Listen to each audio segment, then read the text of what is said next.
मुंबईत राधा नावाच्या एका तरुणीनं सोशल मीडियातील आपल्या एक्स अकाउंटवरून एक व्हिडिओ शेअर केला. रात्री 11 वाजताच्या सुमारास आपल्या नातेवाईकांकडून ट्रेननं घरी परततानाचा हा व्हिडिओ. या 25 सेकंदाच्या व्हिडिओत दिसत आहे की ही तरुणी रात्री 11 वाजल्यानंतर लोकलमधून प्रवास करत आहे. लोकलमधील महिलांच्या डब्यातील वातावरण त्या व्हिडिओत दिसत आहे. रात्री 11 वाजल्यानंतर ही डबा प्रवाशांनी भरलेला होता. व्हिडिओ काढत असताना तिथं असलेल्या 2 अनोळखी महिला प्रवाशांनी हसून कॅमेराकडे पाहून स्माईल देत हाय सुद्धा केले. या छोट्याशा कृतीतून मुंबईकरांमधील आपुलकी आणि सुरक्षिततेची भावना दिसून येत असल्याचं राधांनी म्हटलं आहे. आपल्या पोस्टमध्ये या तरुणीनं आणखी काही गोष्टीचा उल्लेख केलाय, तो म्हणजे पोलीस कर्मचारी.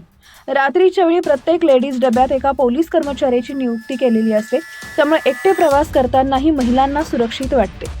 या प्रवासात कोणतीही अनुचित घटना घडली नाही आणि हीच सर्वात महत्त्वाची गोष्ट असल्याचं तिनं नमूद केलंय. रात्रीच्या वेळी ही मुंबईच्या लोकलमध्ये महिलांना किती सुरक्षित वाटते याचं चित्रण तिनं आपल्या पोस्टमधून केलंय.